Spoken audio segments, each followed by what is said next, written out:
Try and clear up an ancient mystery with the help of a prominent veterinarian who says she can prove that Bigfoot exists and that he's related to all of us.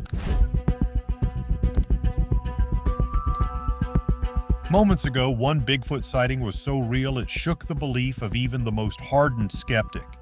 Decades of strange sightings, like the terrifying 1924 Ape Canyon attack, paint a dark picture of an ancient creature lurking in the shadows. Some call it a myth, but others have faced the beast, seen the giant footprints, and smelled the stench that won't let them sleep. Could these stories of a hidden monster be real even today? Let us expose those haunting moments in the urgent quest. The giant of the Pacific Northwest. This strange creature had been spotted plenty of times up in the rough mountains and thick forests of the Pacific Northwest. And not every run-in had been friendly. But what they discovered next, deep in the heart of those shadowy woods, would challenge everything they thought they knew. Not just about Bigfoot, but about the very line between myth and reality. A small group of miners were working in a canyon near Mount St. Helens in Washington. One night, they bolted the door of their cabin thinking they would be safe for the night. But outside, something weird was happening. Suddenly, the cabin was under attack. Rocks started raining down on the roof, and it seemed like someone, or something, was trying to break in. When the miners got a look, they described the attackers as large, hairy apes. It must have been terrifying. This attack lasted for hours, and today the area is called Ape Canyon because of it. Some people might think, nah, Bigfoot cannot be real. But lots of people did believe in the creature, and some were even willing to kill it just to prove it was out there. For those who believed the creature was not just some legend, it was something they thought might be walking through the forests at that very moment. And some folks were so serious about it that they would stop at nothing to find proof, even if it meant catching or killing it. What the world? What is that? But let us rewind a bit. To the indigenous people living along the Columbia River in Oregon and Washington, or up in Canada, they did not need proof. To them, Sasquatch had always been a part of their world. Anthropologists, those are scientists who study people, believe that Bigfoot might have crossed over to North America along with humans a long time ago, using an old land bridge between Siberia and Alaska. Ever since people came to this continent, stories of the creature had spread through the Pacific Northwest, from Northern California all the way up to British Columbia. The people who lived there always had a different view of the creature. To them, it was something kind of mystical. Sometimes it was hard to know where the myth stopped and the reality began. In a world of big cities and highways, it was tough to imagine a giant ape-like creature just strolling around out there. But people still thought it was real, and that they might actually meet it soon. Some scientists thought that the creature might be some kind of ancient giant hominid. That was a creature related to humans, but not quite like them. According to them, it could have evolved on a path parallel to humans, but remained separate. A professor named Dr. Grover Krantz even showed off a jawbone cast that he believed belonged to the creature. It was kind of in between an ape and a human, but much bigger, way bigger than any gorilla jaw. He thought it might be the jawbone of a creature called Gigantopithecus, a huge primate that lived in China around 1 million years ago. And Dr. Krantz believed this species could still be around today, which was pretty wild. The best evidence people had, apparently, was this old film from 1967 shot by a guy named Roger Patterson. The footage showed this big, hairy creature walking along a river. Dr. Krantz watched that film over and over, examining every little detail, and he swore it could not have been faked. He said the shoulders and feet were just too different from a human's. No way could it have been a guy in a suit. The chest was too wide, the stride was too long. It was just not possible for a human to pull it off. There had been sightings going back a long time. One of the earliest was in 1811, and over time, people had reported thousands of sightings, most of them coming from the Pacific Northwest. There was even an old newspaper story from 1882 about some railroad workers in British Columbia who supposedly captured a creature they called Jacko. Whatever happened to Jacko? No one knew, but the story sure brought attention to the search for the creature. By now, there had been over 2,000 reported sightings. People who lived in those rugged mountains and forests believed it. These sightings were not just random, half of them were considered real, especially by those who swore they had seen something weird with their own eyes, Imagine being out in the woods at night and coming across something huge, hairy, and walking on two legs. That would be a story you would never forget.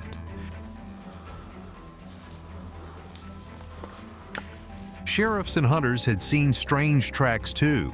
Sheriff William Klausner from Skamania County in Washington said he had investigated huge footprints and talked to many eyewitnesses who all described the same thing. They even talked about a really strong sulfur-like smell that came with it, something almost no one could forget. There were even a couple of guys who said they were driving at night and had to roll down their car window. What they smelled was so terrible they could not stand it. They said the smell lingered in their car until the next morning. That was one powerful stench. What was the deal with these tracks? Plenty of people had found huge footprints in the woods, and some even made casts of them. These casts showed strange things like unusual bulges behind the big toe, or signs that the creature had adapted its foot for its massive weight, a bit different from what humans had. Scientists had studied these casts and thought they could be real, but others thought it was all just an elaborate hoax. One guy tried to sell fake Bigfoot footage for $25,000, but it did not hold up under investigation. There was more to uncover beyond these sightings. Between science, myth, and respect, the groups out there, whole teams of people dedicated to finding Bigfoot.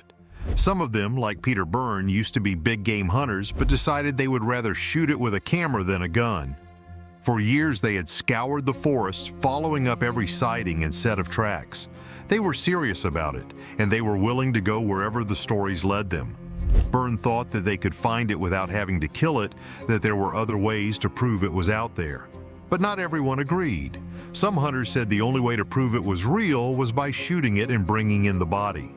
There was even a bit of conflict among the hunters. Some thought the creature should be shot to protect others, while others thought it was better to leave it alone. In one place, Stevenson, Washington, they passed a law making it illegal to kill the creature. They set a huge fine or even jail time for anyone who did. People there did not want anyone killing the creature, especially if it was harmless. They figured it was better to protect it and let it live in peace. Some scientists thought that nothing short of a dead body would convince the rest of the world. They wanted physical proof, but others thought that was going too far. Imagine killing the last one just to prove it existed. To the native tribes, it was not some animal to be hunted. It was a being that belonged to the forests. It was not a savage. It was gentle and just wanted to be left alone. They believed that it was part of the land, and they found it sad that people wanted to hunt it down. No one really knew what was out there. It could be some ancient creature that had managed to survive without humans knowing. Think about the gorilla. People talked about it for hundreds of years before it was officially discovered in the late 1800s.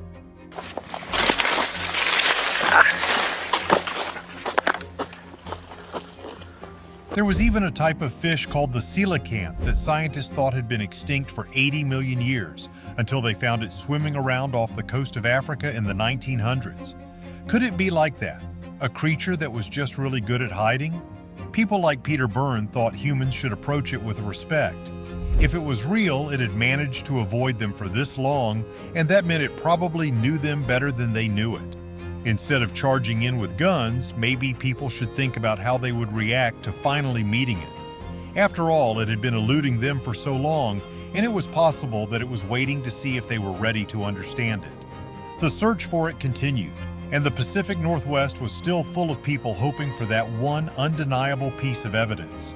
Some were setting up cameras in the woods, hoping to catch a glimpse. Others were analyzing footprints, searching for clues in the shape and size. A few were even using drones to fly over remote areas, hoping that new technology might help them spot what so many had missed before. There were also plenty of skeptics, of course. Many people said that all the footprints were fake, all the videos were staged, and every story was just an exaggeration. They pointed to the lack of solid evidence and said that if it were real, they would have found it by now. After all, how could something so big just hide forever? The skeptics argued that the forests were not as empty as they used to be. With logging, hiking, and people constantly exploring the outdoors, they said there was no way it could go unnoticed. But believers argued that the Pacific Northwest was still a huge, wild place. There were vast stretches of forest where hardly anyone went, and deep ravines and mountainsides that were difficult to reach. They said that if any creature could stay hidden, it would be this one. They also mentioned that animals like mountain lions and bears could go undetected for long periods, and those were creatures they knew existed. Plus, there were plenty of animals that were discovered long after people thought they were extinct or did not exist at all. In places like Willow Creek in Northern California, they even had Bigfoot Days, a festival celebrating the creature. People from all over came to join in the fun, and they shared stories of sightings and listened to local legends. For the people who lived in these areas, it was more than just a story, it was part of their culture. The creature represented the mystery and wildness of the forests, something that was not fully understood or tamed.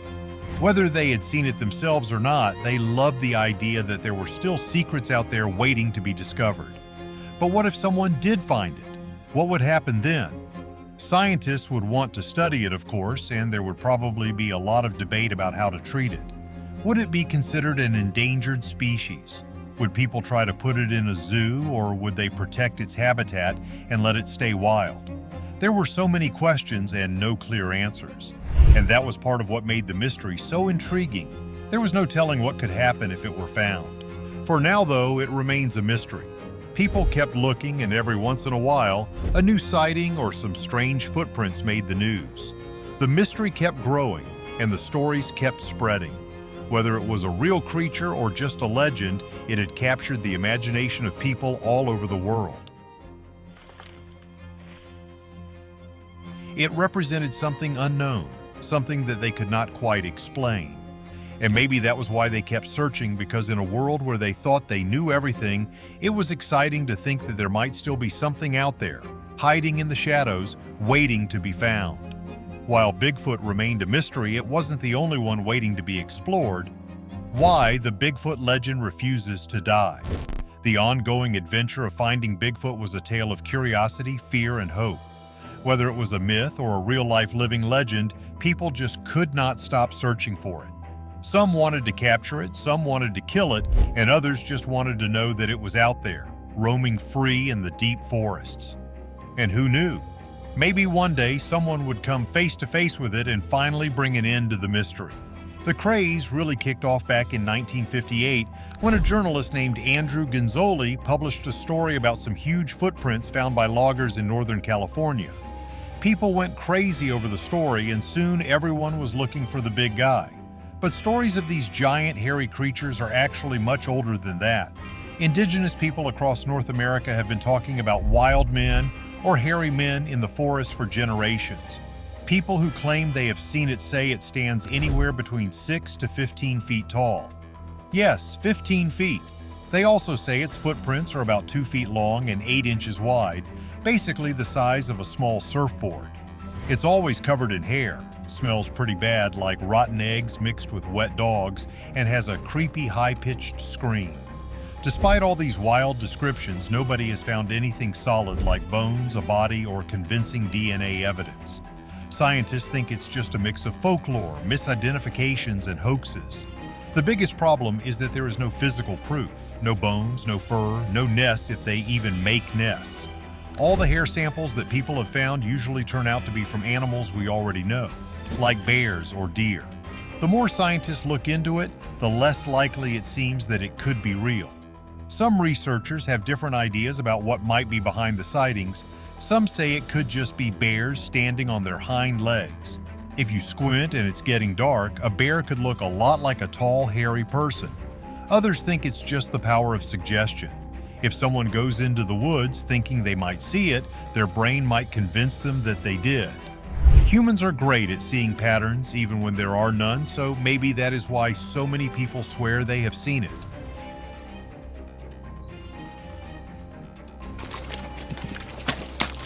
Even though scientists are not convinced it has taken on a life of its own in movies, TV shows, and books, he has been in all kinds of media. Remember the movie Harry and the Hendersons from 1987? It showed the creature as a gentle, misunderstood giant, almost like a big, furry teddy bear. Then there is Finding Bigfoot, a TV show that ran from 2011 to 2018, where a group of investigators went on endless camping trips trying to find evidence of the big guy. Spoiler alert, they never found him, but people still loved watching. It also shows up in ads, on t-shirts, and as mascots. People are kind of obsessed with it. It has become a symbol of mystery and adventure, something unknown out there in the world just waiting to be discovered. So why are people still obsessed with it even though there is no proof? It might be because humans love a good mystery. People are naturally curious and they hate not knowing things. It is like the ultimate mystery, something that could be real, hiding out there in the dark woods, avoiding cameras and traps. It is thrilling to think there might still be some secrets left in the world. Plus, the idea of a giant hairy creature walking around the forest is just kind of cool. It taps into people's imaginations, the same way stories of dragons, mermaids, or aliens do. Even if it is never found, the legend has become a part of culture. It is about the adventure, the chase, and the idea that there is still something mysterious out there in nature. Still, it is a mystery that is probably never going to be solved. There are stories, blurry photos, and some really questionable videos, but no real proof. Still, the legend is not going anywhere. It is woven into culture, popping up in movies, TV shows, and even advertisements. It is part of the human need to believe that there is something more out there, something wild and unexplained, just beyond the edge of what we know. Maybe it is real, or maybe it is just people's imaginations getting the best of them. Either way, the story keeps people wondering and keeps them looking. And maybe that is what really matters. Not whether it is ever caught, but the fact that people keep searching for something bigger than themselves. Did Bigfoot ever really exist, or is it all just an elaborate myth? Let us know your thoughts in the comments below. Don't forget to like and subscribe for more thrilling mysteries.